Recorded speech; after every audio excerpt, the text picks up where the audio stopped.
एवं नमः शिवाय। हमारे सभी प्रिय दर्शक बंधुओं को कोटि कोटि प्रणाम। प्रिय भक्तों, शिव पुराण और प्राचीन धर्म ग्रंथों में यह स्पष्ट रूप से वर्णित है कि जो भी भक्त सच्चे मन, अटूट श्रद्धा और पूर्ण विश्वास के साथ मासिक शिवरात्रि के दिन भगवान महादेव की इस दिव्य कथा का श्रवण करता है, उसके जीवन से दरिद्रता, मानसिक पीड़ा, ग्रह दोष और वर्षों से चले आ रहे कष्ट स्वतः ही नष्ट होने लगते हैं।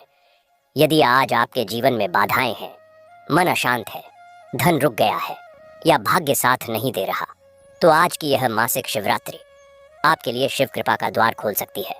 बस एक ही विनती है, इस पावन कथा को अंत तक अवश्य सुनिए, क्योंकि भोलेनाथ आधी श्रद्धा नहीं, पूर्ण समर्पण देखते हैं। दर्शक बंधुओं, आगे बढ़ने से पहले एक अत्यंत गंभीर और गूढ़ रहस्य आपसे साझा करना आवश्यक है। गरुड़ पुराण और शिव आगम ग्रंथों में कहा गया है कि मासिक शिवरात्रि की कथा या व्रत प्रसंग को बीच में छोड़ देना केवल कथा का अधूरा रह जाना नहीं है, बल्कि यह साधक की आस्था में भ्रम उत्पन्न करता है। अधूरी कथा मन में अधूरा विश्वास छोड़ जाती है और तब व्रत का पूर्ण फल प्राप्त नहीं हो पाता। याद रखिए, मासिक शिवरात्रि का व्रत तभी सफल होता है जब कथा पूर्ण श्रद्धा के साथ अंत तक सुनी जाए। आज की यह कथा कोई साधारण कथा नहीं है। यह सोमदत्त जैसे एक सामान्य मनुष्य के जीवन में घटित उस असाधारण परिवर्तन की कथा है, जहां निराशा के अंधकार में डूबा व्यक्ति महादेव की कृपा से प्रकाश का मार्ग प्राप्त करता है। संभव है इस कथा का कोई एक वाक्य, कोई एक प्रसंग आपके जीवन की दिशा बदल दे, आपको पाप, भय और गरीबी के अंधकार से बाहर निकाल दे। और दर्शक बंधुओं, यदि आप स्वयं को सच्चा सनातनी मानते हैं, तो यह केवल आपका अधिकार नहीं बल्कि आपका धर्म भी है कि ऐसे पावन और कल्याणकारी संदेशों को दूसरों तक पहुंचाए। इसलिए अभी इस वीडियो को लाइक करें, अपने मित्रों और परिवारजनों के साथ शेयर करें, ताकि उन पर भी महादेव की कृपा बरसे और हमारे चैनल ताकि धर्म, सत्य और जीवन को दिशा देने वाली कथाएं आपको निरंतर प्राप्त होती रहे। तो आइए, हृदय में पूर्ण विश्वास, हाथों में अक्षत और पुष्प लेकर मासिक शिवरात्रि की इस चमत्कारी व्रत कथा का शुभारंभ करें। बोलिए हर हर महादेव। बहुत समय पहले की बात है, हिमालय में बसा हुआ था एक गांव जिसका नाम क्रांतिपुर था। जैसा गांव का नाम था, उसकी तरह वहां के लोग थे, सबकी मदद किया करते थे। उस गांव में दो बहनें रहती थीं। बड़ी बहन का नाम रमना था और छोटी बहन का नाम पुष्पा था। दोनों की अभी उम्र 15 से 16 वर्ष की ही होगी। उनके घर में उनकी माँ ही थी, पर माँ भी पागल हो गई थी, क्योंकि 2 साल पहले की बात है। इनका परिवार हिमालय में बसे पावन मंदिर केदारनाथ धाम के दर्शन के लिए निकले थे। तभी उनके गांव के बाहर उन्हें जाते ही डाकुओं ने उन्हें घेर लिया और उनसे पैसे और कीमती धातु यानी सोना, चांदी मांगने लगे। न देने पर डाकुओं ने रमना के पिता की हत्या कर दी। यह देखकर उसकी माँ पागल हो गई थी और दोनों बहनें बेहोश हो गईं। जब उनकी आंखें खुलीं, तो वे अपने घर पर पाईं। दोनों बहनें अब बहुत ही ज्यादा मुसीबत में थीं। उनके घर में कमाने वाला कोई नहीं था, न ही उनकी उम्र अभी कमाने लायक हुई थी। पर बड़ी बहन वह गांव के जमींदार के यहाँ खाना बनाने का काम करती थी और दूसरे के घर पर झाड़ू पोछा करती थी। जो पैसे मिलते उसमें अपने घर का खर्चा मुश्किल से निकलती थी। छोटी बहन घर पर रहती थी और अपनी माँ की देखभाल करती थी। वह हमेशा शिव और पार्वती जी की पूजा करती थी। जब मासिक शिवरात्रि आया तो उसने व्रत किया था। जब व्रत खत्म होने के बाद वह भगवान शिव और पार्वती जी से पूछती है, हे भोलेनाथ, हमारे ऊपर इतना कष्ट क्यों? हम दोनों बहनें बड़ी मुश्किल से अपना घर चला रहे हैं। दोनों बहनों का जीवन अंधकार में डूबा हुआ था। रमना सुबह जल्दी उठती, पहले अपनी माँ को संभालती, जो कभी शांत रहती तो कभी चीखने चिल्लाने लगती। फिर छोटी बहन पुष्पा को कुछ खिला पिलाकर वह जमींदार के घर के लिए निकल जाती। जमींदार का घर गांव के दूसरे छोर पर था। रास्ते में पड़ने वाली ऊंची नीची पगडंडियों पर चलते हुए उसके पैरों में छाले पड़ गए थे, पर वह चुपचाप सब सह लेती। जमींदार की बेगम बहुत सख्त थी। रमना को रसोई में काम करते हुए भी बार बार डांट पड़ती। कभी खाना ज्यादा नमकीन बन गया, कभी कम पक गया, कभी बर्तन सही से साफ नहीं हुए। रमणा के हाथ गर्म तवे और भट्ठी की आग से जलने के निशान से भरे हुए थे। दोपहर बाद जब जमींदार के यहाँ का काम खत्म होता तो वह सीधे गांव के पंडित जी के घर पहुंचती। पंडित जी की पत्नी बीमार रहती थी, इसलिए रमणा वहां झाड़ू बुहारी, बर्तन मांजने और कपड़े धोने का काम करती। पंडित जी दयालु थे, इसलिए कभी कभी थोड़े अतिरिक्त अनाज या फल दे देते। यही उनके परिवार के लिए बड़ी बात होती। शाम ढलते ढलते जब रमणा थकी हारी घर लौटती तो पुष्पा घर की सफाई कर चुकी होती, माँ को नहला धुला चुकी होती और छोटे से आंगन में बने चूल्हे पर कुछ सब्जी बना लेती। दोनों बहनें माँ को खिलाती, फिर खुद भोजन करती। भोजन अक्सर सादा होता, कभी दलिया, कभी उबले आलू, कभी साग। माँ कभी शांत रहती, कभी अचानक पिता का नाम लेकर रोने लगती या डर कर एक कोने में दुबक जाती। उनकी यह दशा देखकर दोनों बहनों का दिल टूट जाता। रात को जब माँ सो जाती तो दोनों बहनें आंगन में बैठकर तारों को देखती। पुष्पा अक्सर कहती, दीदी, क्या हमारा जीवन हमेशा ऐसे ही चलेगा? क्या भगवान शिव हमें नहीं देख रहे? रमणा, जो उम्र में बड़ी थी और दुखों को और गहराई से समझती थी, पुष्पा के सिर पर हाथ फेरते हुए कहती, नहीं पुष्पा, भोलेनाथ सब देख रहे हैं। शायद यह हमारी परीक्षा है, हमें धैर्य रखना चाहिए। पर अंदर ही अंदर रमणा का हृदय भी रोता था। वह अपने पिता को याद करती, जो हमेशा हंसते रहते, उन्हें कहानियां सुनाते।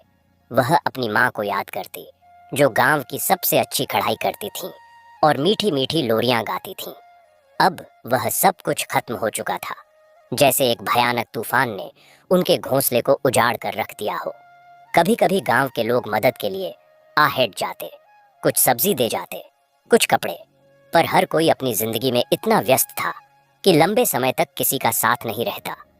कुछ युवक रमणा की सुंदरता पर मोहित होकर आते, पर उसकी गरीबी और पागल माँ को देखकर पीछे हट जाते।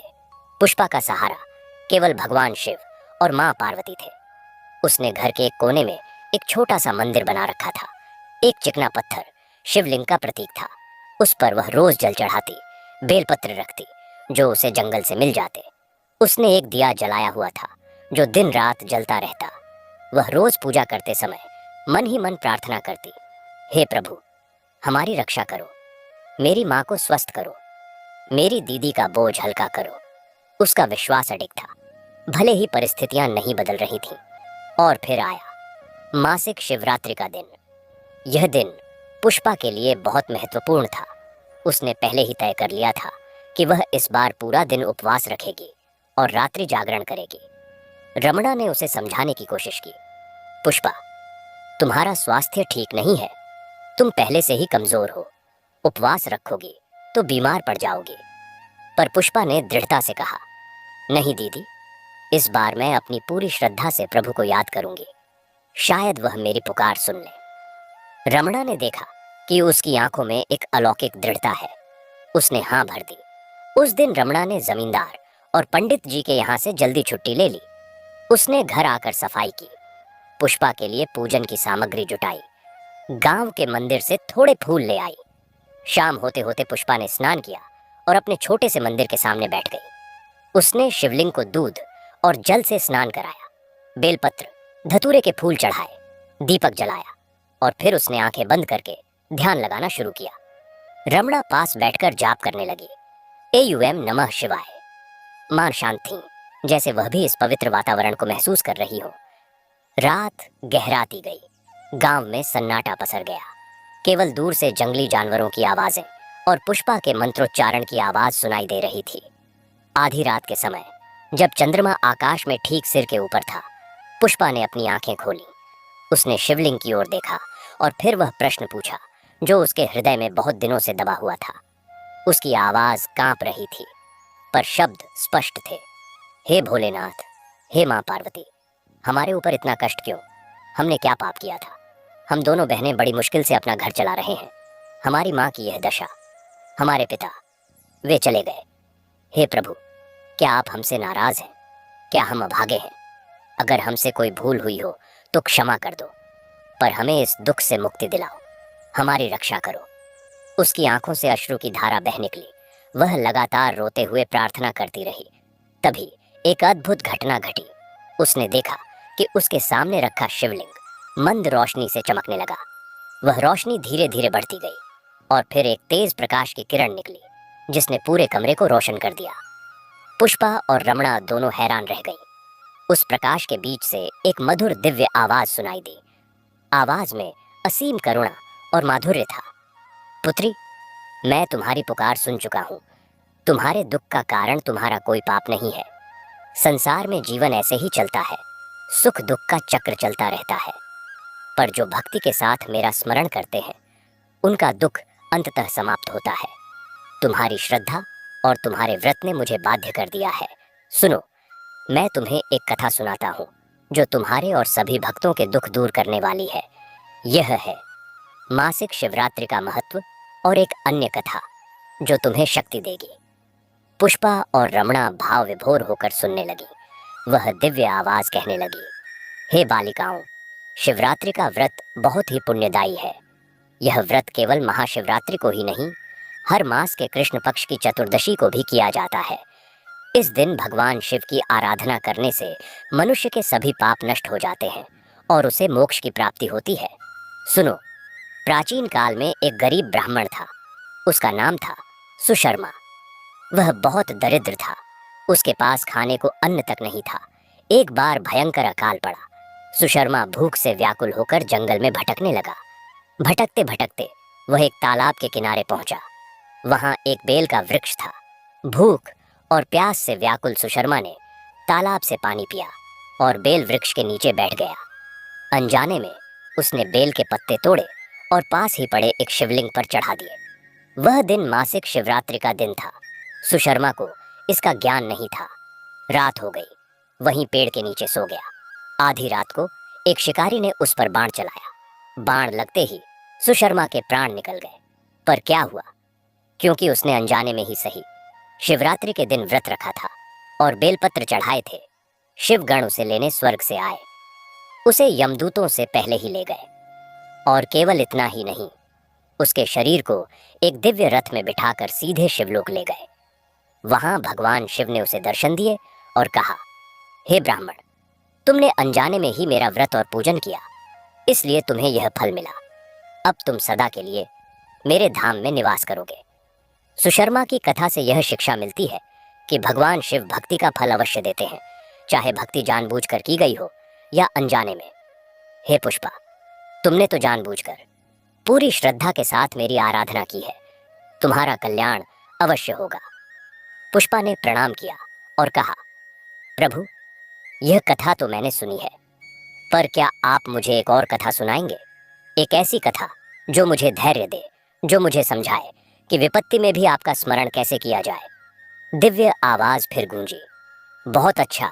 सुनो पुत्री, मैं तुम्हें एक और कथा सुनाता हूँ जो बहुत ही प्राचीन और पावन है। यह कथा है राजा चित्रभानु की। सतयुग में राजा चित्रभानु नाम के एक राजा थे। वह बहुत ही धर्मात्मा और न्यायप्रिय थे। एक बार वह महर्षि असित को अपने दरबार में मिले। महर्षि असित ने देखकर कहा, हे राजन, आप पूर्व जन्म में एक शिकारी थे। आपने एक बार अनजाने में शिवरात्रि का व्रत किया था। उसके पुण्य से आपको यह राजपद प्राप्त हुआ है। राजा को आश्चर्य हुआ। महर्षि ने कहा, सुनो, आप पूर्व जन्म में वन में रहने वाले एक शिकारी थे। आपका नाम सूरत था। आप जानवरों का शिकार करके अपना जीवन यापन करते थे। एक बार आप शिकार के लिए निकले और दूर जंगल में चले गए। शाम हो गई। तभी एक बाघिन ने आप पर हमला कर दिया। आप भागकर एक बेल के पेड़ पर चढ़ गए। बाघिन नीचे ही बैठ गई और आपके नीचे उतरने की प्रतीक्षा करने लगी। पूरी रात आप पेड़ पर बैठे रहे। आपको भूख प्यास सताने लगी। आपने पेड़ की टहनियां तोड़ी और नीचे फेंकने लगे ताकि बाघिन भाग जाए। अनजाने में बेल के पत्ते नीचे स्थित एक शिवलिंग पर गिरे। वह दिन शिवरात्रि का था। आपने पूरी रात जागकर बिताई। इस प्रकार अनजाने में ही आपने शिवरात्रि का व्रत, रात्रि जागरण और बेलपत्र अर्पण का पुण्य प्राप्त किया। प्रातःकाल जब बाघिन चली गई तो आप नीचे उतरे और सीधे घर चले गए। कुछ समय बाद आपकी मृत्यु हो गई। शिवरात्रि के पुण्य के प्रभाव से आपको अगले जन्म में यह राज्य मिला। राजा चित्रभानु ने यह सुनकर भगवान शिव की महिमा का गुणगान किया और फिर से शिवरात्रि का व्रत किया। इस बार जानबूझकर पूरे विधि विधान से, और अंत में वह शिवलोक को प्राप्त हुए। हे पुष्पा, देखा तुमने, भगवान शिव की कृपा कितनी सहज है। उन्हें केवल श्रद्धा चाहिए। तुम्हारी श्रद्धा अटूट है। तुम्हारा दुख अब दूर होगा।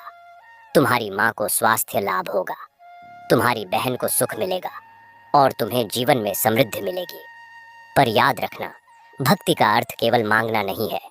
भक्ति का अर्थ है आत्मसमर्पण। जिस तरह बेलपत्र जो कड़वा होता है पर शिव को अत्यंत प्रिय है, उसी तरह जीवन के कड़वे अनुभव भी यदि श्रद्धा पूर्वक प्रभु को अर्पित कर दिए जाएं, तो वे मोक्ष का द्वार खोल देते हैं।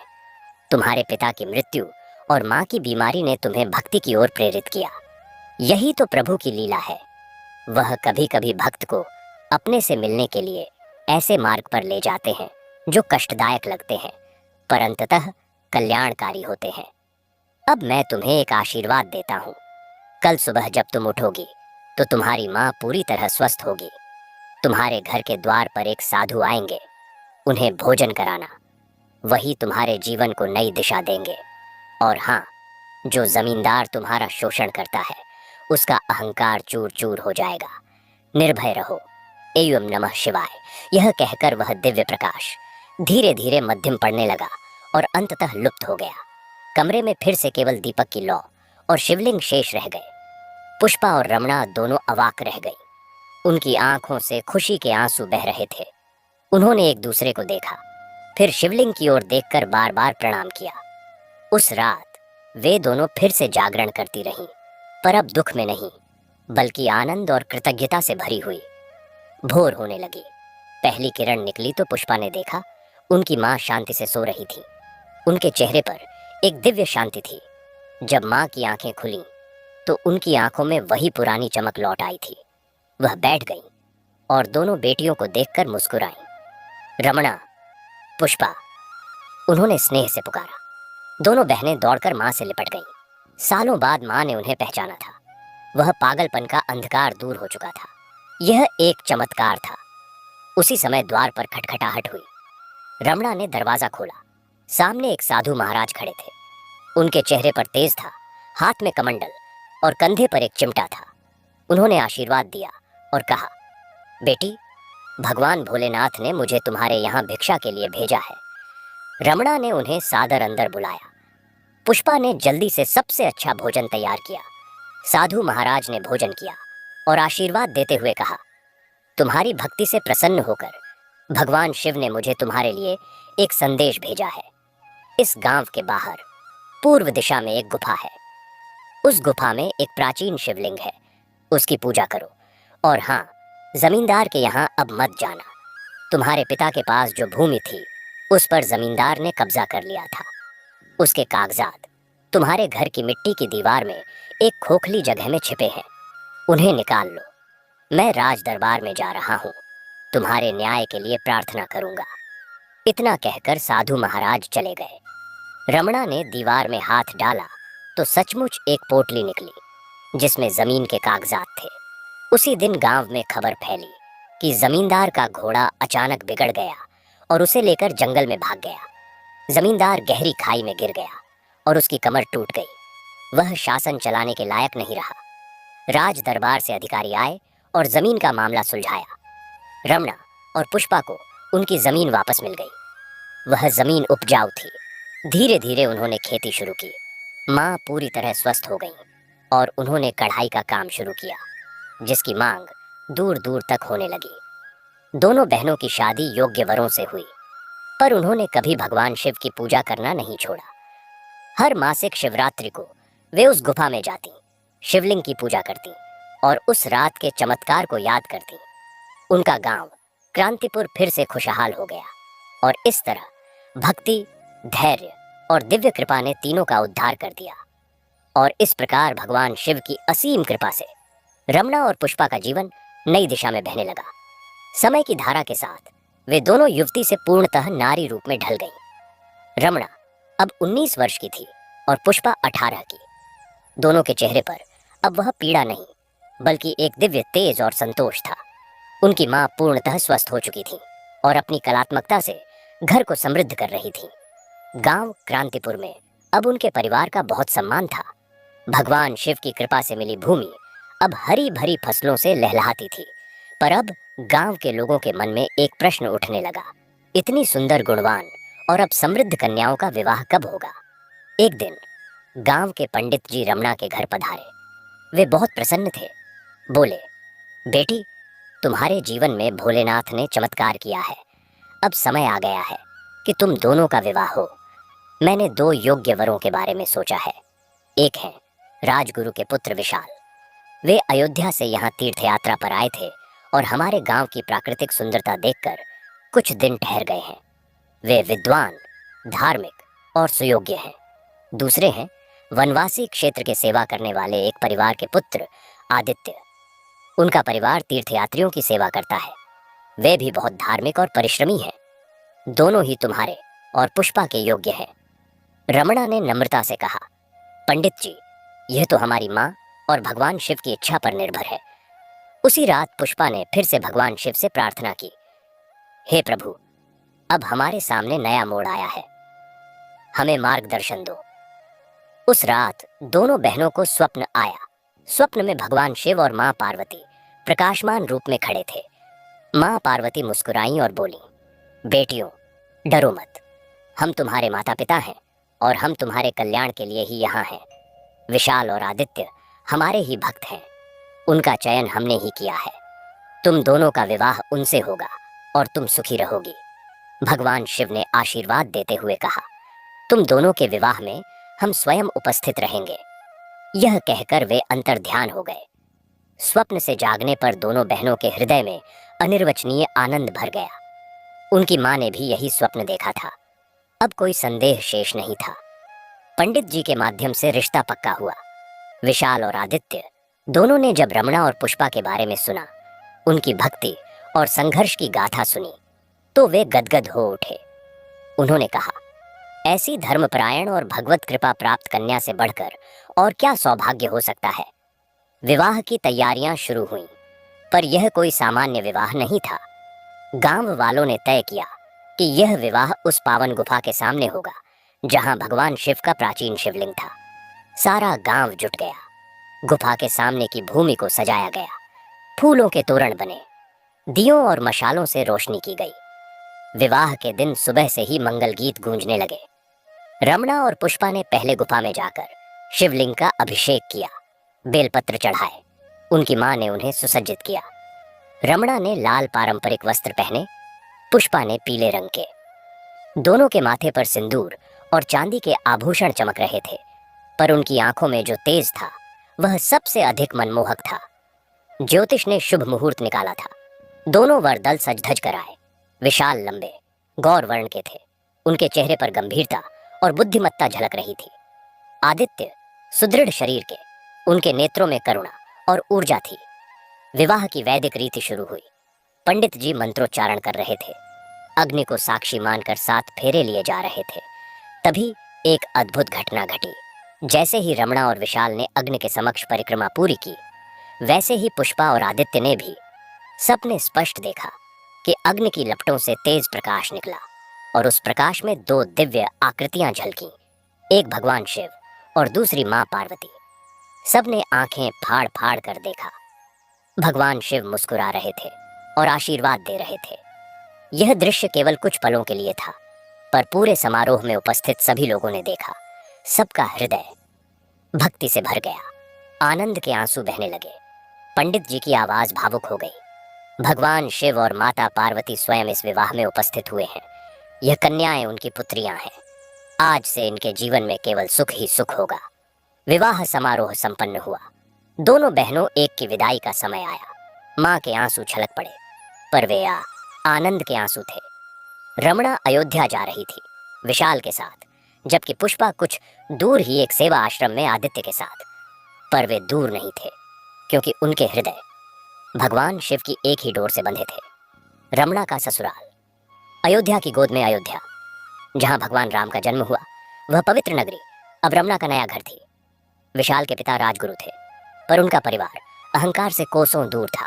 घर एक विशाल आवास नहीं, बल्कि एक साधारण सा आश्रम जैसा था, जहां ज्ञान और भक्ति का वातावरण था। रमणा को देखते ही सबने हृदय से स्वीकार कर लिया। उसकी सास, एक वृद्धा, बहुत स्नेहिल थी।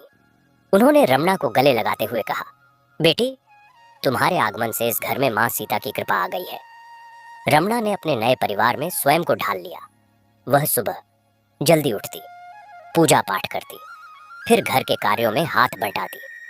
पर यहाँ उसे वह कठिन श्रम नहीं करना पड़ता था जो क्रांतिपुर में करना पड़ता था। यहाँ प्रेम और सम्मान था। विशाल विद्वान थे। वह प्रतिदिन राज दरबार में जाते, राजा को धर्म और नीति की शिक्षा देते। शाम को घर लौटते तो रमणा के साथ भगवान शिव की कथाएं पढ़ते, शास्त्रार्थ करते। धीरे धीरे रमणा ने भी पढ़ना लिखना सीख लिया। उसका ज्ञान बढ़ने लगा। एक दिन राजा ने राजगुरु से कहा, मुझे बताया गया है कि आकी पुत्रवधू बहुत ज्ञानी और भक्त है। क्या वह रानियों को धर्म की शिक्षा दे सकती है? रमणा ने नम्रतापूर्वक यह दायित्व स्वीकार किया।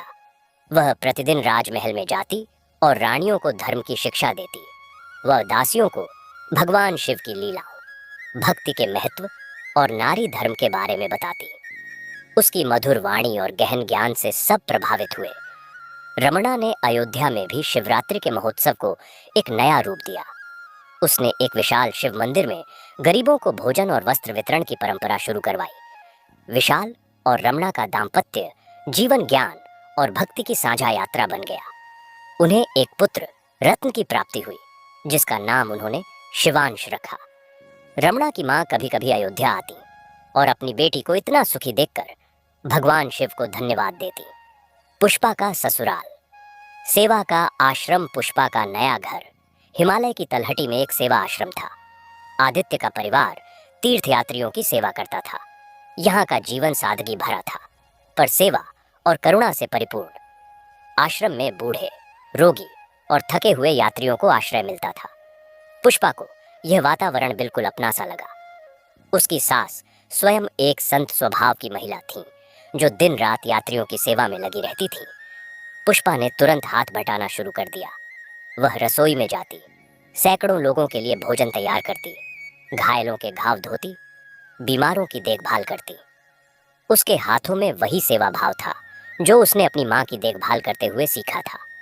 आदित्य बहुत कर्मठ और दयालु थे। वह जंगल से औषधियाँ लाते, उन्हें तैयार करते और रोगियों को देते। पुष्पा ने भी उनसे औषधि विज्ञान सीखा। दोनों मिलकर एक चलते फिरते दवाखाने की तरह काम करते। पुष्पा ने आश्रम के पीछे एक छोटा सा शिव मंदिर बनवाया। प्रतिदिन सुबह, चाहे कितनी भी व्यस्तता क्यों न हो, वह वहां जाकर पूजा अवश्य करती। उसने आश्रम में आने वाले हर यात्री को प्रसाद के रूप में एक बेलपत्र देना शुरू किया और उन्हें एयूएम नमः शिवाय का जाप करने को कहा। कई यात्री जो बीमार या दुखी होते, पुष्पा की सेवा और प्रार्थना से स्वस्थ व प्रसन्न हो जाते।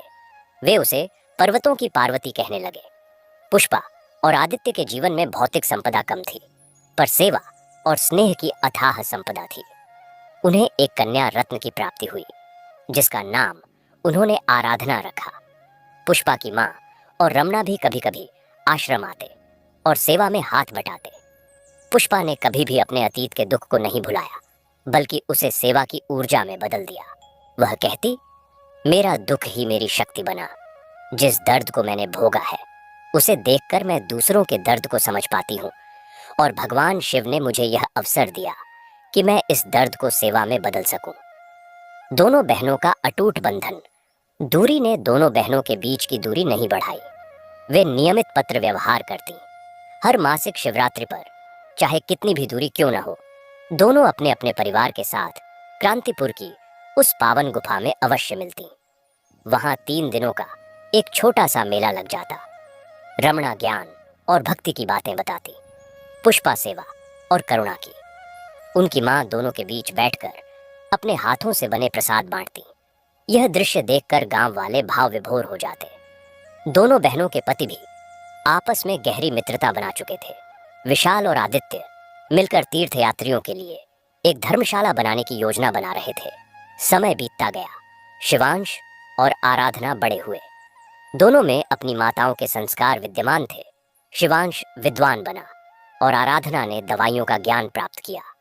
दोनों परिवारों ने मिलकर एक बड़ा शिव मंदिर बनवाया जो सेवा, ज्ञान और भक्ति का केंद्र बना। रमणा और पुष्पा की कथा दूर दूर तक फैल गई। लोग उन्हें शिव पार्वती की साक्षात कृपा कहने लगे। एक दिन जब दोनों बहनें वृद्धावस्था में थीं, वे गुफा के सामने बैठी हुई थीं। सूर्य अस्त हो रहा था। पुष्पा ने रमणा की ओर देखा और कहा, दीदी, क्या तुम्हें वह रात याद है जब हम दोनों रो रहे थे और भगवान शिव से प्रश्न कर रहे थे? रमणा मुस्कुराई। हाँ पुष्पा, याद है। उस रात हमने सोचा था कि हमारा जीवन समाप्त हो गया है, पर भगवान शिव ने उसे एक नई शुरुआत दी। उन्होंने हमें दुख दिया तो केवल इसलिए कि हम सुख का सही मूल्य समझ सकें, हम सेवा और भक्ति का महत्व समझ सकें। पुष्पा ने कहा, सच है दीदी, आज हमारे जीवन की हर सुख समृद्धि, हर प्रेम की डोर उसी एक रात के व्रत और प्रार्थना से जुड़ी है। भगवान शिव सचमुच भोले हैं। वे एक बेलपत्र पर प्रसन्न हो जाते हैं और फिर अपना सब कुछ अर्पित कर देते हैं। दोनों ने आंखें बंद करके एयूएम नमः शिवाय का जाप शुरू कर दिया। उनके चेहरे पर एक अलौकिक शांति। एयूएम नमः शिवाय का जाप शुरू कर दिया। उनके चेहरे पर एक अलौकिक शांति थी। पीछे से उनकी संतानें और पोते पोतियां खड़े थे जो उनसे यही कथा सुनकर बड़े हुए थे। आज भी क्रांतिपुर गांव में, अयोध्या में और उस सेवा आश्रम में रमणा और पुष्पा की वंश परंपरा भगवान शिव की भक्ति और सेवा का दीपक जलाए हुए है। और कहा जाता है कि हर मासिक शिवरात्रि की रात उस गुफा में दो प्रकाशमान नारी आकृतियां दर्शन देती हैं जो सभी दुखियों को आशीर्वाद देकर अंतर्ध्यान हो जाती है। अभी कथा खत्म नहीं हुआ। बहुत समय पहले की बात है। घने जंगलों और ऊंचे पर्वतों के बीच बसा हुआ एक शांत गांव था, शिवपुरा। यह गांव छोटा था, पर यहाँ के लोग भोले और भगवान शिव के परम भक्त थे। हर घर में सुबह सबसे पहले एयूएम नमः शिवाय की गूंज सुनाई देती थी। गांव के बीचों बीच एक प्राचीन शिव मंदिर था जिसके शिखर पर लगा त्रिशूल सूर्य की किरणें पड़ते ही ऐसा चमकता मानो स्वयं भगवान शिव की तीसरी आंख से निकली ज्योति हो। गांव की मिट्टी में श्रद्धा रची बसी थी और हवा में फैली धूप दीप की सुगंध हर पल यही बताती थी कि यह स्थान साधारण नहीं है। यहाँ के लोगों का जीवन सरल था। खेती बाड़ी और पशुपालन उनका मुख्य काम था, पर उनकी दिनचर्या का केंद्र बिंदु उनका आराध्य देव भोलेनाथ ही थे। सुबह की पहली किरण के साथ ही घर घर से शंख और घंटियों की ध्वनि निकलती। औरतें अपने आंगन में कोलम बनाकर शिवलिंग का पूजन करती और पुरुष मंदिर में जाकर जलाभिषेक करते। ऐसा लगता था मानो पूरा गांव स्वयं एक जीवंत मंदिर है जहां हर सांस में शिव का वास है। इसी गांव में एक विधवा स्त्री रहती थी, गौरी। उसकी दो संतानें थीं, बड़ा बेटा अमित और छोटी बेटी काव्या। अमित की उम्र लगभग 17 वर्ष थी और काव्या अभी 14 की। गौरी का घर गांव के छोर पर था, एक छोटा सा कच्चा मकान जिसके आंगन में एक पुराना पीपल का पेड़ था।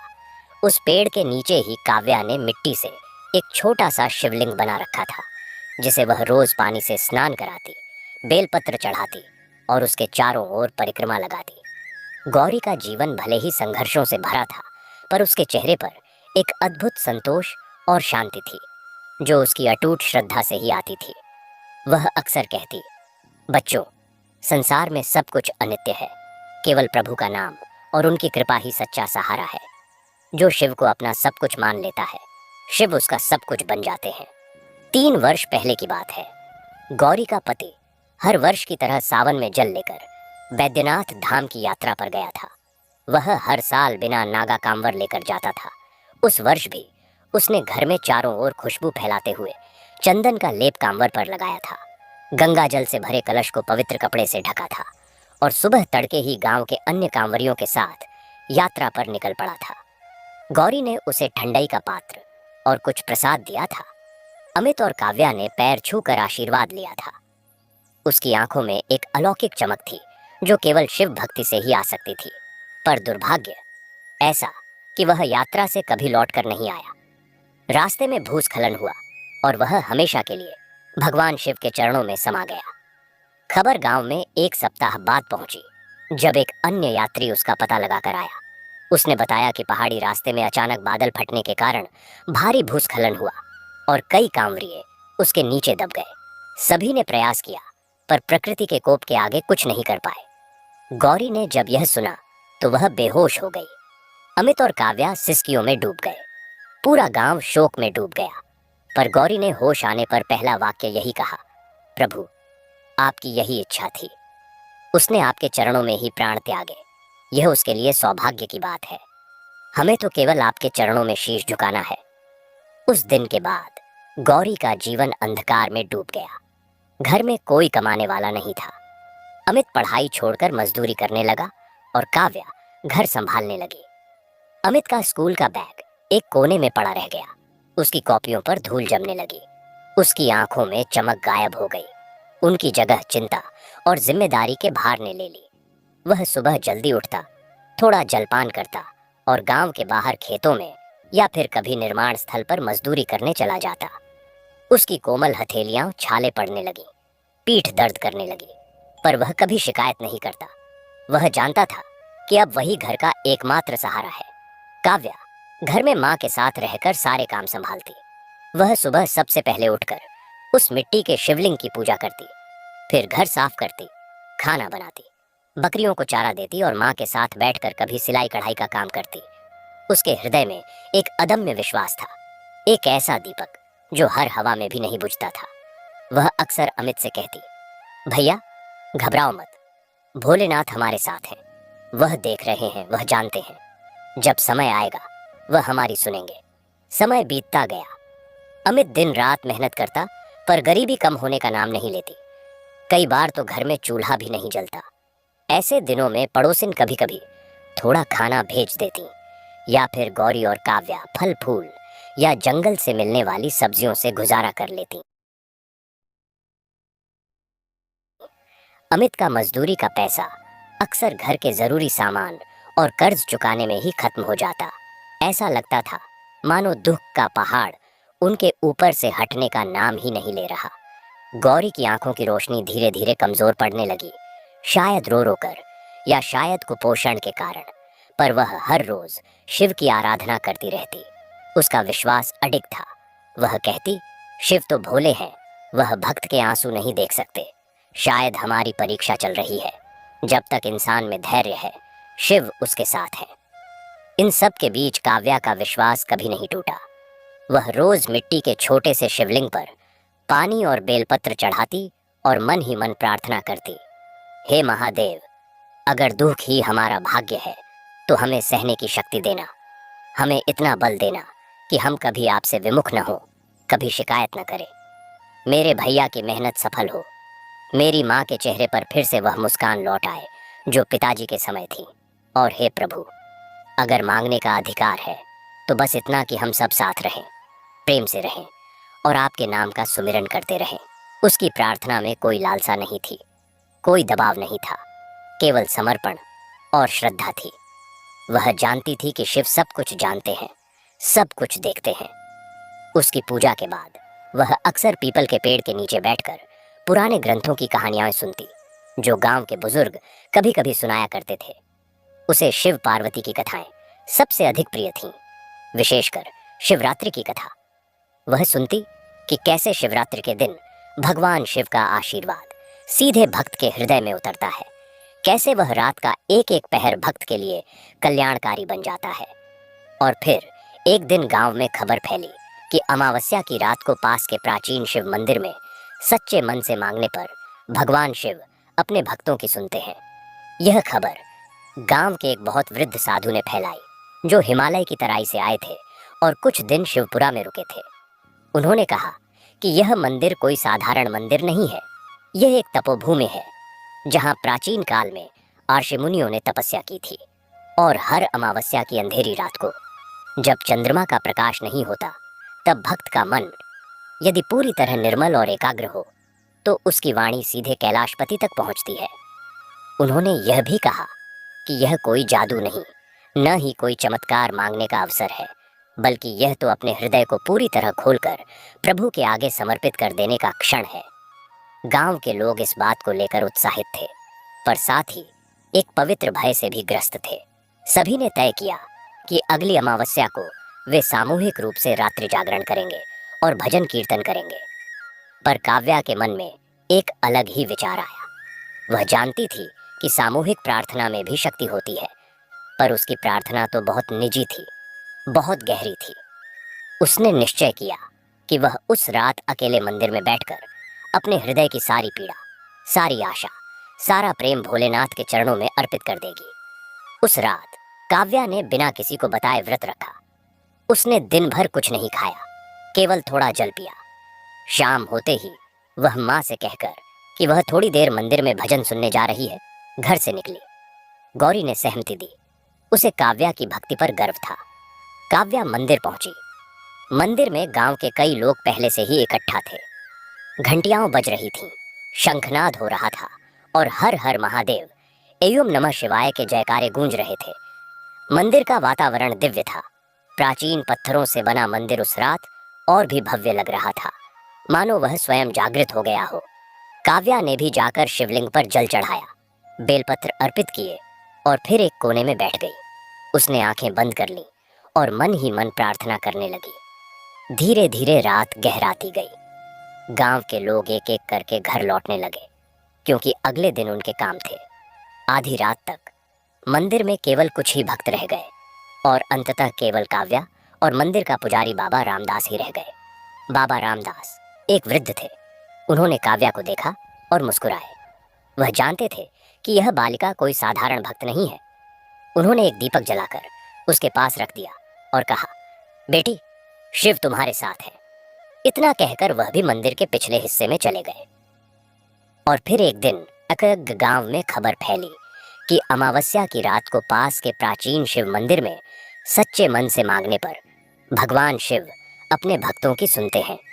यह खबर गांव के एक बहुत वृद्ध साधु ने फैलाई, जो हिमालय की तराई से आए थे और कुछ दिन शिवपुरा में रुके थे। उन्होंने कहा कि यह मंदिर कोई साधारण मंदिर नहीं है। यह एक तपोभूमि है, जहां प्राचीन काल में ऋषि मुनियों ने तपस्या की थी। और हर अमावस्या की अंधेरी रात को जब चंद्रमा का प्रकाश नहीं होता, तब भक्त का मन यदि पूरी तरह निर्मल और एकाग्र हो तो उसकी वाणी सीधे कैलाशपति तक पहुंचती है। उन्होंने यह भी कहा कि यह कोई जादू नहीं, न ही कोई चमत्कार मांगने का अवसर है, बल्कि यह तो अपने हृदय को पूरी तरह खोलकर प्रभु के आगे समर्पित कर देने का क्षण है। गांव के लोग इस बात को लेकर उत्साहित थे, पर साथ ही एक पवित्र भय से भी ग्रस्त थे। सभी ने तय किया कि अगली अमावस्या को वे सामूहिक रूप से रात्रि जागरण करेंगे और भजन कीर्तन करेंगे। पर काव्या के मन में एक अलग ही विचार आया। वह जानती थी कि सामूहिक प्रार्थना में भी शक्ति होती है, पर उसकी प्रार्थना तो बहुत निजी थी, बहुत गहरी थी। उसने निश्चय किया कि वह उस रात अकेले मंदिर में बैठकर अपने हृदय की सारी पीड़ा, सारी आशा, सारा प्रेम भोलेनाथ के चरणों में अर्पित कर देगी। उस रात काव्या ने बिना किसी को बताए व्रत रखा। उसने दिन भर कुछ नहीं खाया, केवल थोड़ा जल पिया। शाम होते ही वह माँ से कहकर कि वह थोड़ी देर मंदिर में भजन सुनने जा रही है, घर से निकली। गौरी ने सहमति दी। उसे काव्या की भक्ति पर गर्व था। काव्या मंदिर पहुंची। मंदिर में गांव के कई लोग पहले से ही इकट्ठा थे। घंटियां बज रही थीं, शंखनाद हो रहा था और हर हर महादेव, ओम नमः शिवाय के जयकारे गूंज रहे थे। मंदिर का वातावरण दिव्य था। प्राचीन पत्थरों से बना मंदिर उस रात और भी भव्य लग रहा था, मानो वह स्वयं जागृत हो गया हो। काव्या ने भी जाकर शिवलिंग पर जल चढ़ाया, बेलपत्र अर्पित किए और फिर एक कोने में बैठ गई। उसने आंखें बंद कर लीं और मन ही मन प्रार्थना करने लगी। धीरे धीरे रात गहराती गई। गांव के लोग एक एक करके घर लौटने लगे, क्योंकि अगले दिन उनके काम थे। आधी रात तक मंदिर में केवल कुछ ही भक्त रह गए और अंततः केवल काव्या और मंदिर का पुजारी बाबा रामदास ही रह गए। बाबा रामदास एक वृद्ध थे। उन्होंने काव्या को देखा और मुस्कुराए। वह जानते थे कि यह बालिका कोई साधारण भक्त नहीं है। उन्होंने एक दीपक जलाकर उसके पास रख दिया और कहा, बेटी, शिव तुम्हारे साथ है। इतना कहकर वह भी मंदिर के पिछले हिस्से में चले गए। अब मंदिर में पूर्ण सन्नाटा था। बाहर ठंडी हवा चल रही थी, जंगल से जानवरों की आवाजें आ रही थीं और अंदर केवल जलते दीपक की लौ का हिलना डुलना था। काव्या ने आंखें खोलीं। शिवलिंग पर चढ़े फूलों की सुगंध हवा में तैर रही थी। वह उठी और शिवलिंग के सामने खड़ी हो गई। उसकी आंखों से आंसू की धारा बह निकली। ये आंसू दुहक के नहीं थे, ये आंसू एक गहन विश्वास और समर्पण के थे। उसने अपने हृदय का सारा भार उतार दिया। उसे लगा जैसे वह स्वयं खाली हो रही है और उस खालीपन में केवल शिव का नाम भर रहा है। उसने अपने हाथ जोड़े और मन ही मन कहा, हे भोलेनाथ, आप सब जानते हैं, आप देख रहे हैं हमारा संघर्ष। मैं कुछ नहीं मांगती, केवल इतना चाहती हूँ कि आप हमारे हृदय में बस जाएं, हमारी हर सांस में बस जाएं। हमारे दुख हों या सुख, हम आपको न भूलें। मेरे भैया की मेहनत पर आपकी कृपा बनी रहे, मेरी माँ को शांति मिले, बस इतना ही। पर यही तो सच्ची भक्ति है ना, जब भक्त अपनी इच्छाओं को भूलकर केवल प्रभु को ही अपना सब कुछ मान लेता है। काव्या वहीं बैठ गई। उसने दीपक की लौ को टकटकी बांध कर देखा। लौ में उसे कैलाश का दृश्य दिखाई देने लगा। बर्फ से ढके पर्वत और उन पर्वतों के शिखर पर विराजमान भगवान शिव जो ध्यान मग्न है। वह उस दृश्य में खो गई। समय का आभास ही नहीं रहा। रात के अंतिम पहर, जब ब्रह्म मुहूर्त का समय निकट आ रहा था, तब उसने कांपती आवाज में पर पूरे विश्वास के साथ जोर से कहा, हे भोलेनाथ, मैं धन नहीं मांगती, ना ही वैभव। बस मेरे भाई और माँ को इस दुख से बाहर निकाल लो, उनके चेहरे पर फिर से खुशी लौट आए। यही मेरी एकमात्र अभिलाषा है। और हे प्रभु, अगर मुझे कुछ देना ही है तो इतना देना कि मैं जीवन भर आपकी भक्ति में लीन रहूं, आपके नाम का स्मरण करती रहूं। कहते हैं उसी क्षण मंदिर में घंटी अपने आप बज उठी। ऐसा नहीं था कि कोई हवा चली या कोई और था। घंटी स्वतः, बिना किसी स्पर्श के, मधुर और गंभीर स्वर में बजी। एक अलौकिक शांति चारों ओर फैल गई। मंदिर में एक दिव्य प्रकाश सा फैल गया। ऐसा प्रकाश जो आंखों को चौंधियाता नहीं था, बल्कि हृदय को आलोकित कर देता था। काव्या को ऐसा लगा जैसे किसी ने उसके सिर पर हाथ रख दिया हो। एक गर्मी और शांति का अनुभव उसे हुआ, जैसे कोई कह रहा हो, तथास्तु। वह भाव विभोर हो गई। उसकी आंखों से आंसू फिर बह निकले, पर इस बार वे आनंद के आंसू थे। उसे लगा जैसे उसके सारे बोझ हल्के हो गए हैं। वह जान गई कि उसकी प्रार्थना सुन ली गई है। भले ही संसार नहीं जानता, पर उसका हृदय जान गया था कि शिव ने उसे आश्वस्त कर दिया है। वह वहीं शिवलिंग के सामने प्रणाम करके लेट गई और गहरी नींद में सो गई, जैसे एक बच्चा अपने पिता की गोद में सुरक्षित महसूस करके सो जाता है। अगली सुबह जब सूर्य की पहली किरण मंदिर के गर्भगृह में प्रवेश करी, तो बाबा रामदास ने काव्या को वहीं शांति से सोते हुए पाया। उन्होंने उसे जगाया नहीं, बल्कि एक कंबल ओढ़ा दिया। जब काव्या जागी तो उसके चेहरे पर एक अद्भुत तेज था। वह घर लौटी। घर पहुंचते ही उसने देखा कि अमित बहुत उत्साहित है। पूछने पर पता चला कि गांव के बाहर से एक सेठ आए थे जो एक नई धर्मशाला का निर्माण करवा रहे थे। उन्हें एक ईमानदार और मेहनती लड़के की तलाश थी जो निर्माण कार्य का हिसाब किताब और देखरेख का काम संभाल सके। गांव के मुखिया ने अमित का नाम सुझाया था। सेठ ने अमित से बात की, उसकी ईमानदारी और ज्ञान से प्रभावित हुए और उसे तुरंत काम पर रख लिया। वेतन भी अच्छा था और काम उसकी योग्यता के अनुसार। अमित खुशी से झूम रहा था। गौरी की आंखों में आशा की एक चिंगारी जगी। काव्या मुस्कुराई। वह जानती थी कि यह संयोग नहीं है, यह तो भोलेनाथ की कृपा का प्रथम चिन्ह है।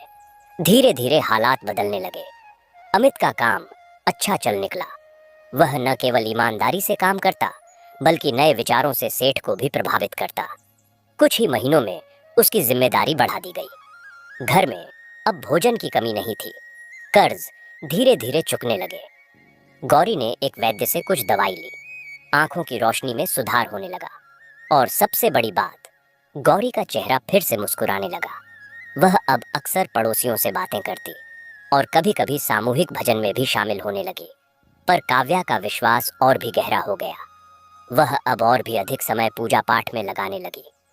उसने अपने मिट्टी के शिवलिंग को एक छोटे से मंदिर का रूप दे दिया। उसके चारों ओर फूलों के पौधे लगाए।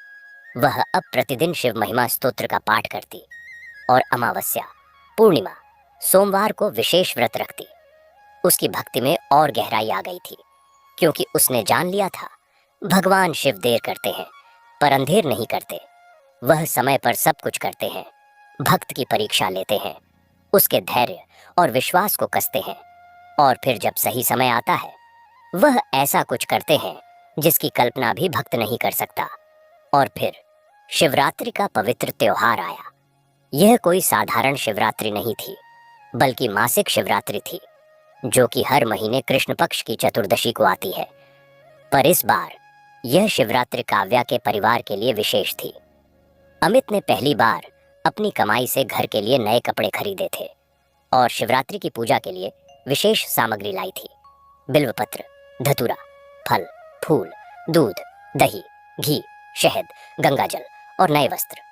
गौरी ने पूरे दिन उपवास रखा और घर की सफाई की। काव्या ने तो पूरी रात जागरण का संकल्प लिया ही था।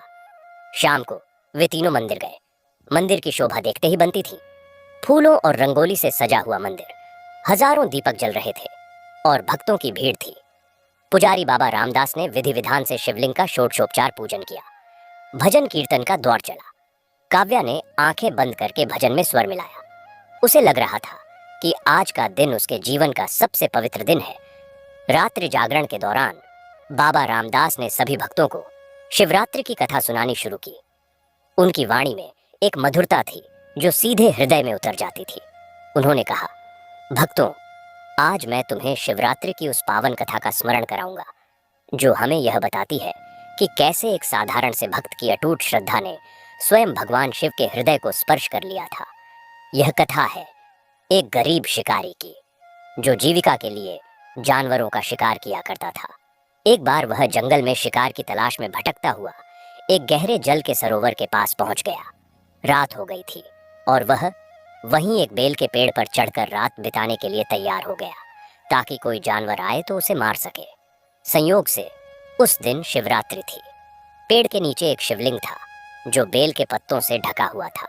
शिकारी बेइरादे ही पेड़ से पत्ते तोड़ तोड़ कर नीचे फेंकता रहा और वे पत्ते शिवलिंग पर गिरते रहे। साथ ही उसने अपनी झोली से कुछ जल भी गिरा दिया, जो शिवलिंग पर अभिषेक बन गया। इस प्रकार अनजाने में ही उसने शिवरात्रि का व्रत और पूजन कर दिया। रात भर वह जागता रहा, क्योंकि शिकार की प्रतीक्षा में था। इस प्रकार अनजाने में ही उसने रात्रि जागरण भी कर लिया। प्रातःकाल जब वह नीचे उतरा तो उसके सामने एक दिव्य पुरुष प्रकट हुए। वे भगवान शिव थे। उन्होंने कहा, हे भक्त, तेरी इस अनजाने में की गई पूजा से मैं प्रसन्न हूँ, वर मांग। शिकारी आश्चर्यचकित रह गया। उसने क्षमा मांगी और अपने पापों के लिए प्रायश्चित किया। भगवान शिव ने उसे ज्ञान दिया और उसका उद्धार किया। देखा भक्तों, भगवान शिव कितने भोले हैं। उनके लिए भावना ही सब कुछ है। चाहे जानकारी में हो या अनजाने में, अगर हृदय शुद्ध है और विश्वास है तो वह तुरंत प्रसन्न हो जाते हैं। आज हम सब यहाँ जानकारी से, श्रद्धा से उनकी पूजा कर रहे हैं। निश्चय ही हमारी यह पूजा उन्हें अवश्य प्रिय होगी। काव्या इस कथा को सुनकर भाव विभोर हो गई। उसे लगा कि जैसे यह कथा उसके जीवन से कितनी मिलती जुलती है। उसने भी तो बिना किसी बड़ी इच्छा के केवल विश्वास और श्रद्धा से ही शिव का स्मरण किया था और भोलेनाथ ने उसकी सुन ली थी। पूरी रात भजन और कीर्तन चलता रहा। काव्या ने रात भर जागकर हर पहर में शिवलिंग का अभिषेक किया। जब सुबह हुई और पूजा समाप्त हुई तो बाबा रामदास ने काव्या को अपने पास बुलाया। उन्होंने कहा, बेटी, तुम्हारी भक्ति देखकर मुझे उस प्राचीन कथा की याद आती है। तुम सच्ची भक्त हो। मैं तुम्हें एक वरदान देना चाहता हूँ। इतना कहकर उन्होंने काव्या के माथे पर रुद्राक्ष की एक माला रख दी और आशीर्वाद दिया। उस माला को पहनते ही काव्या को एक अद्भुत शांति और ऊर्जा का अनुभव हुआ।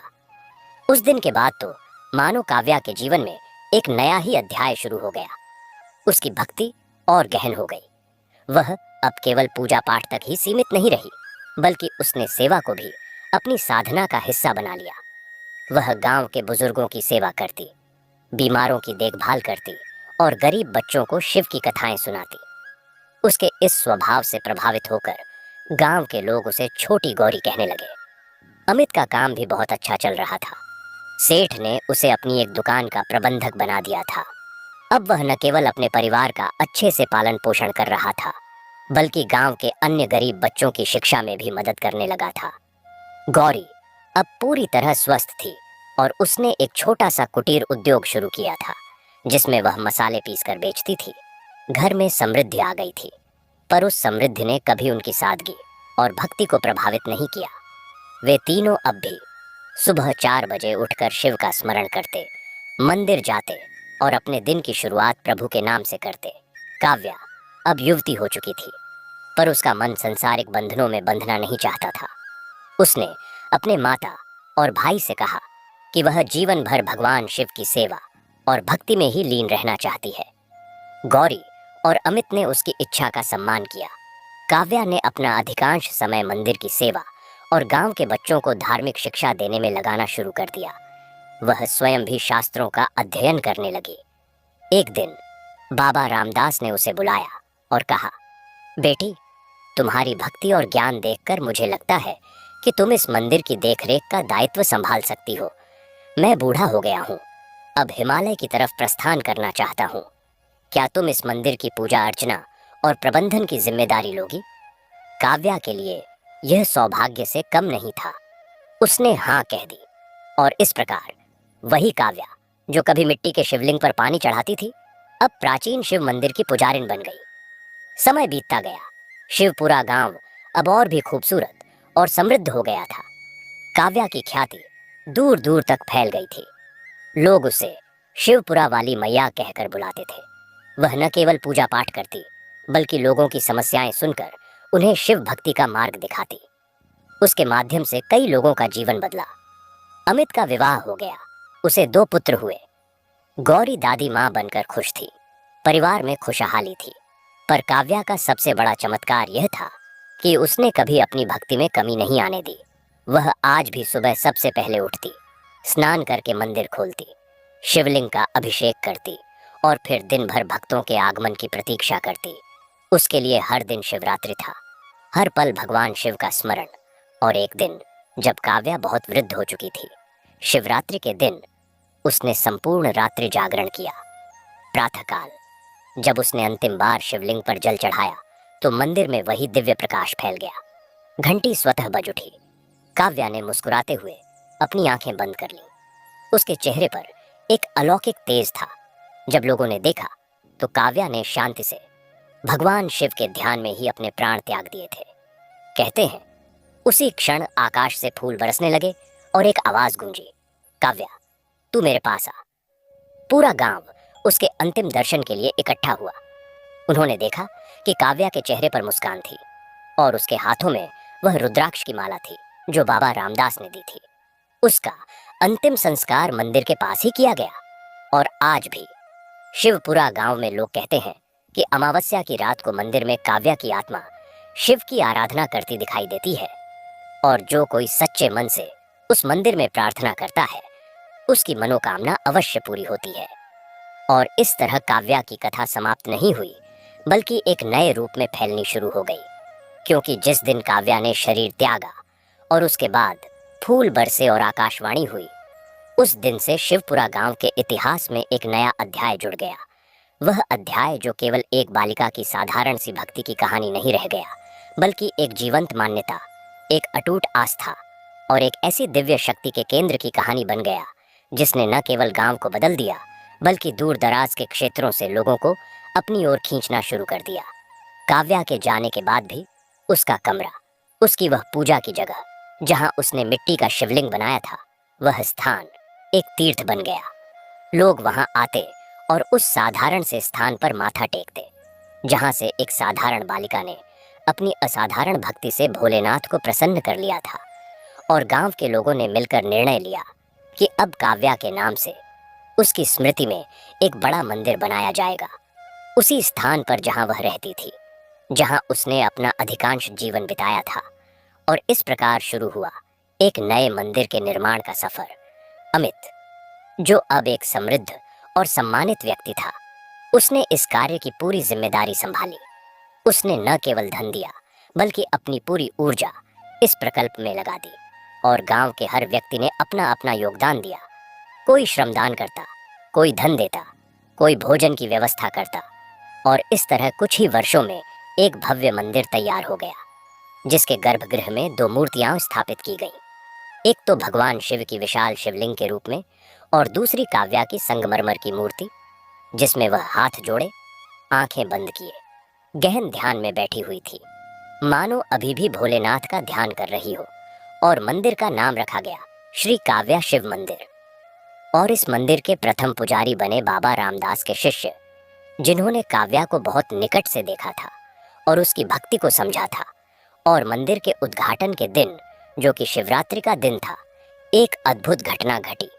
जब सभी लोग इकट्ठे थे और पूजा अर्चना चल रही थी, तब अचानक मंदिर के अंदर से एक सुगंध फैलनी शुरू हो गई। ऐसी सुगंध जो चमेली और चंदन के मिश्रण जैसी थी, पर उससे भी अधिक मादक और दिव्य। और लोगों ने देखा कि काव्या की संगमरमर की मूर्ति के चेहरे पर एक मंद मुस्कान आ गई है, मानो वह इस उत्सव में शामिल हो रही हो। और उस दिन के बाद से यह मंदिर न केवल शिवपुरा, बल्कि आसपास के सभी गांवों और कस्बों के लिए आस्था का केंद्र बन गया। लोग दूर दूर से यहाँ आते, अपनी मनोकामनाएं मांगते और कहते कि उनकी मनोकामनाएं पूरी होती है। विशेषकर जो लोग सच्चे मन से निस्वार्थ भाव से प्रार्थना करते, उनकी इच्छाएं अवश्य पूरी होती। और इस तरह काव्या की कथा मौखिक परंपरा में फैलती गई। दादी नानी अपने पोते पोतियों को सुनाती, कथावाचक गांव गांव में इस कथा को सुनाते, और धीरे धीरे यह कथा एक लोक कथा बन गई, जिसमें समय के साथ कई नए प्रसंग जुड़ते गए। लोग अपने अनुभव बताते। कोई कहता कि उसने काव्या को स्वप्न में देखा है और उसने उसकी समस्या का हल बताया है। कोई कहता कि बीमार होने पर मंदिर का प्रसाद खाने से वह ठीक हो गया।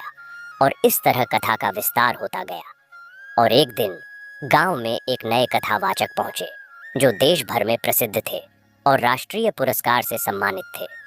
उनका नाम था डॉक्टर ब्रह्मानंद शुक्ला। वे अपने शिष्यों के साथ शिवपुरा आए और उन्होंने गांव वालों से कहा कि वे यहाँ एक भागवत कथा का आयोजन करना चाहते हैं।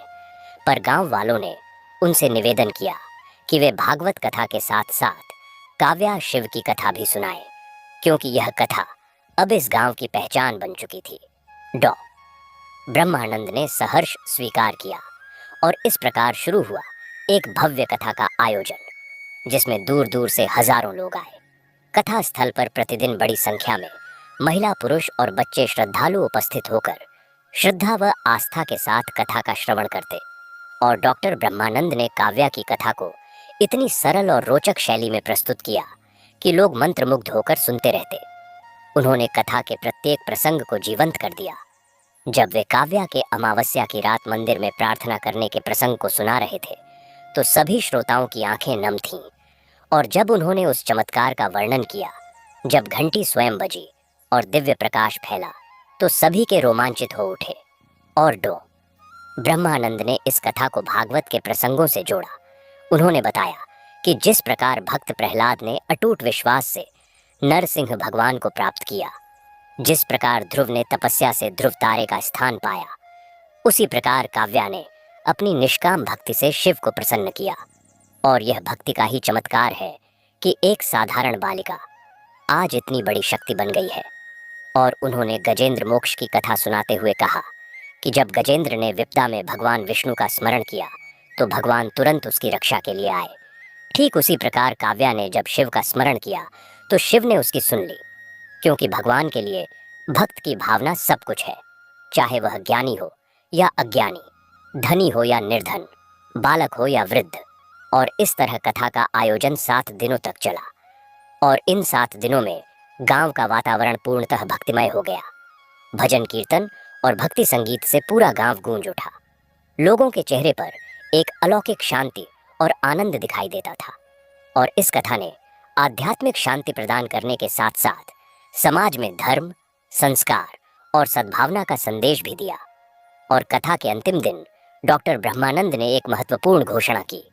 उन्होंने कहा कि यह कथा केवल शिवपुरा तक सीमित नहीं रहनी चाहिए, इसे पूरे देश में फैलाना चाहिए। और इसके लिए उन्होंने प्रस्ताव रखा कि हर वर्ष शिवरात्रि के अवसर पर यहाँ एक विशाल मेले का आयोजन किया जाए, जहाँ देश भर के भक्त आए और काव्या शिव की कथा सुने। और गांव वालों ने इस प्रस्ताव को हर्षोल्लास के साथ स्वीकार किया।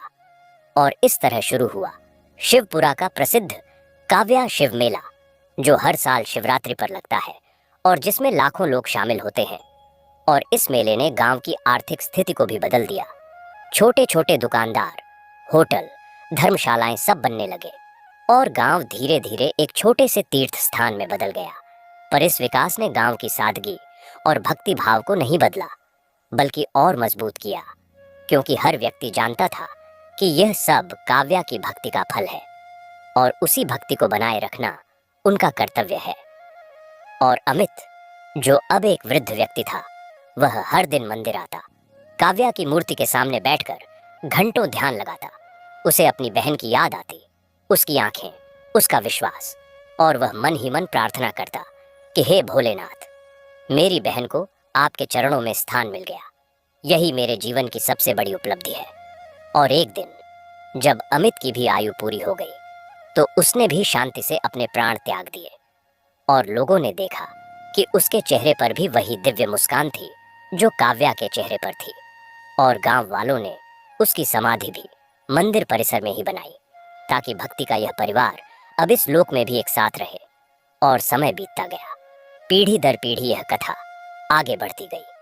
अमित के पोते पोतियों ने मंदिर की सेवा का दायित्व संभाला, और वे भी उसी भक्ति भाव से सेवा में लगे रहे।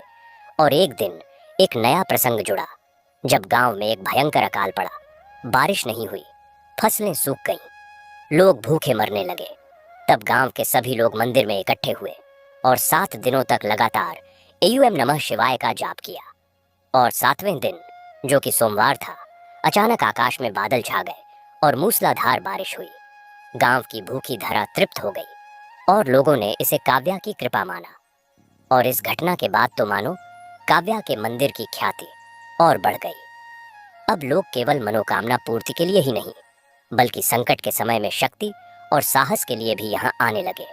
और मंदिर एक ऐसा केंद्र बन गया जहाँ लोगों को आध्यात्मिक शांति के साथ साथ जीवन के संघर्षों से लड़ने की प्रेरणा भी मिलती थी।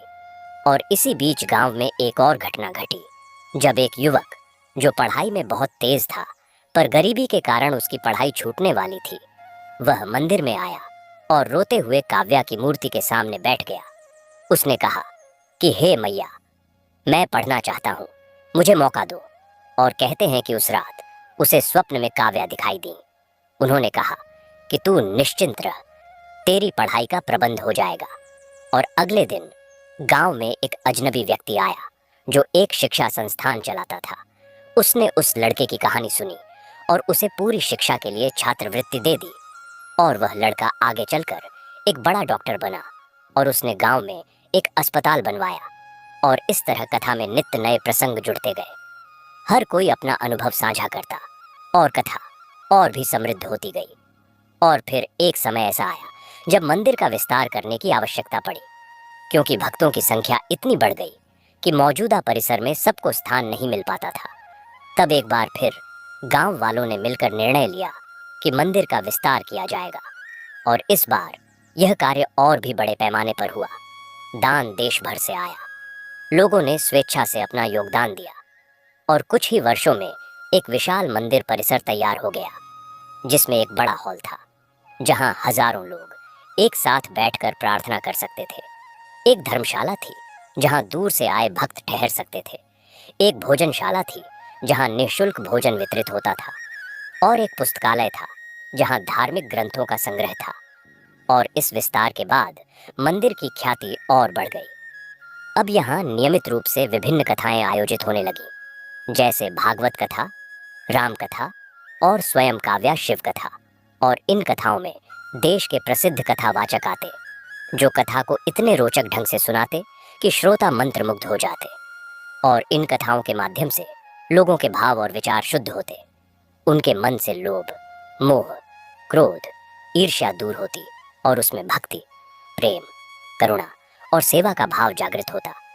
और कथावाचक अक्सर कहते कि मनुष्य के भाव यदि पवित्र और जन कल्याणकारी हो, तो संपूर्ण सृष्टि उसके अनुकूल हो जाती है, और भगवान के सानिध्य से जीवन में सुख, शांति और आनंद की त्रिवेणी प्रवाहित होती है। और यही संदेश काव्या की कथा का भी था, क्योंकि काव्या ने भी तो केवल पवित्र भाव से भगवान को याद किया था, और उसका जीवन बदल गया था। और इस तरह मंदिर न केवल एक पूजा स्थल, बल्कि एक शिक्षा केंद्र भी बन गया, जहां लोगों को जीवन जीने का सही तरीका सिखाया जाता था। और गांव के बच्चे यहां आकर कथाएं सुनते, प्रवचन सुनते और उनके अंदर संस्कार पनपते और वे बड़े होकर समाज के जिम्मेदार नागरिक बनते। और इस प्रकार काव्या की विरासत न केवल जीवित रही बल्कि फलती फूलती रही। और एक बार फिर शिवरात्रि आई और इस बार का मेला और भी भव्य था, क्योंकि इस वर्ष काव्या के जन्म की शताब्दी वर्ष था। गांव में उत्सव का माहौल था। सभी घर सजे हुए थे, रंगोली बनी हुई थी और मंदिर परिसर में एक विशाल मंडप बनाया गया था जहां मुख्य कार्यक्रम होना था। और इस बार के कथावाचक थे श्री पंकजाचार्य जी महाराज, जो गोनू बाबा धाम से आए थे। उन्होंने कथा शुरू की और उसमें काव्या की कथा के साथ साथ भागवत के विभिन्न प्रसंगों का वर्णन किया, जैसे भरत चरित्र, अजामिल प्रसंग, प्रहलाद चरित्र, नरसिंह अवतार, गजेंद्र मोक्ष, समुद्र मंथन और वामन अवतार। और इन प्रसंगों को काव्या की कथा से जोड़कर उन्होंने एक अद्भुत संदेश दिया कि भक्ति किसी भी रूप में हो, किसी भी युग में हो, भगवान उसे स्वीकार करते हैं। और जब उन्होंने प्रहलाद की कथा सुनाई कि कैसे हिरण्यकशिपु के अत्याचारों के बीच भी प्रहलाद ने विष्णु भक्ति नहीं छोड़ी और अंत में नरसिंह भगवान ने उसकी रक्षा की, तो लोगों ने उसे काव्या की कथा से जोड़ा, क्योंकि काव्या ने भी तो गरीबी और दुख के बीच शिव भक्ति नहीं छोड़ी थी और शिव ने उसकी सुन ली थी। और जब उन्होंने गजेंद्र मोक्ष की कथा सुनाई तो लोगों की आंखें भर आईं, क्योंकि गजेंद्र की पुकार और काव्या की पुकार में एक समानता थी। दोनों ने अपने सबसे कठिन समय में भगवान को पुकारा और भगवान तुरंत प्रकट हुए। और इस तरह कथा के दौरान भजन और कीर्तन हुए। श्रद्धालु भाव विभोर हो उठे। और कथा के तीसरे दिन श्री पंकजाचार्य जी महाराज ने भक्ति का महत्व बताया। उन्होंने कहा कि श्रीमद् भागवत एक पौराणिक ग्रंथ है जिसके श्रवण से व्यक्ति के भाव और विचार शुद्ध होते हैं। और काव्या की कथा भी एक आधुनिक भागवत ही है जो हमें सिखाती है कि सच्ची भक्ति क्या होती है। और उन्होंने कहा कि संसार में किसी से आशा न रखना ही सबसे बड़ा सुख है, क्योंकि आशा ही दुख का प्रमुख कारण है। और काव्या ने भी तो आशा नहीं की थी, उसने तो केवल समर्पण किया था और समर्पण में ही सच्चा सुख है। और यह बात सुनकर सभी श्रोता गहन चिंतन में डूब गए, क्योंकि आज के समय में लोग इतनी आशाएं और इच्छाएं रखते हैं कि उनका मन कभी शांत नहीं हो पाता। और काव्या की कथा उन्हें इसी सच्चाई से परिचित करा रही थी। और कथा के अंतिम दिन एक और चमत्कार हुआ, जब श्री पंकजाचार्य जी महाराज ने आखिरी प्रार्थना की और सभी ने एक साथ ऐं नमः शिवाय का जाप किया। तब मंदिर के गर्भगृह से एक तेजस्वी प्रकाश निकला और पूरे मंडप में फैल गया। लोगों ने देखा कि काव्या की मूर्ति के स्थान पर एक जीवंत रूप खड़ा है। वह काव्या थी, पर अब वह एक देवी के रूप में थी। उसके 4 हाथ थे, एक हाथ में त्रिशूल, एक में डमरू, एक हाथ वृद्ध मुद्रा में और एक हाथ अभय मुद्रा में। और उसके पीछे भगवान शिव विराजमान थे। सभी लोग भौंचक के देखते रह गए। और तभी आकाशवाणी हुई, जो कोई भी सच्चे मन से इस स्थान पर आकर प्रार्थना करेगा उसकी इच्छा पूर्ण होगी। और जो इस कथा को सुनकर अपने जीवन में भक्ति और सेवा का मार्ग अपनाएगा वह मोक्ष को प्राप्त करेगा। और इतना कहने के बाद वह दृश्य धीरे धीरे विलीन हो गया, पर उसकी छाप सदा के लिए लोगों के हृदय में अंकित हो गई। और उस दिन के बाद से मंदिर की महिमा और बढ़ गई। अब लोग केवल भारत से ही नहीं बल्कि विदेशों से भी यहाँ आने लगे। और काव्या की कथा अब एक वैश्विक कथा बन गई, जिसे कई भाषाओं में अनुवादित किया गया, किताबें लिखी गईं, फिल्में बनी और लोगों ने इसे अपने अपने ढंग से आत्मसात किया। और मंदिर के ट्रस्ट ने काव्या के नाम पर एक चैरिटेबल ट्रस्ट बनाया, जो गरीब बच्चों की शिक्षा, बीमारों के इलाज और वृद्धों की सेवा का काम करता था, ताकि काव्या की सेवा की भावना जीवित रहे। और इस तरह काव्या केवल एक कथा नहीं रह गई, बल्कि एक आंदोलन बन गई। एक ऐसा आंदोलन जो लोगों को भक्ति, सेवा और मानवता की ओर प्रेरित करता था। और गांव का नाम भी बदल गया। अब इसे शिवपुरा नहीं बल्कि काव्या धाम के नाम से जाना जाने लगा। और यह स्थान एक प्रमुख तीर्थ स्थान बन गया, जहां हर साल लाखों तीर्थयात्री आते और हर व्यक्ति जो यहाँ आता वह काव्या की कथा सुनता और उससे प्रेरणा लेकर जाता। और इस तरह कथा अनंत काल तक चलती रही, क्योंकि भक्ति की कथाएं कभी समाप्त नहीं होती। वह तो एक नदी की तरह है जो लगातार बहती रहती है और सबको तृप्त करती रहती है। और काव्या की कथा भी उसी नदी की एक धारा थी जो अब समुद्र में मिल गई थी, पर उसकी पहचान हमेशा बनी रहेगी। और आज भी जब कोई व्यक्ति शिवपुरा या काव्या धाम आता है तो वह सबसे पहले मंदिर में जाता है, काव्या की मूर्ति के सामने शीश नवाता है और फिर उस कथा को सुनता है जो पीढ़ी दर पीढ़ी चली आ रही है। और वह कथा उसे बताती है कि भक्ति में कितनी शक्ति है, विश्वास में कितना बल है और समर्पण में कितना सुख है। और यह कथा हमेशा यही संदेश देती रहेगी कि भगवान शिव देर करते हैं पर अंधेर नहीं करते, और जो उन पर अटूट विश्वास रखता है उसका कल्याण अवश्य होता है। और काव्या की कथा इस बात का जीवंत उदाहरण है, और इसलिए यह कथा कभी समाप्त नहीं होगी, बल्कि हर नए श्रद्धालु के साथ नए रूप में जीवित रहेगी और फैलती रहेगी और लोगों के हृदय में भक्ति की ज्योति जलाती रहेगी।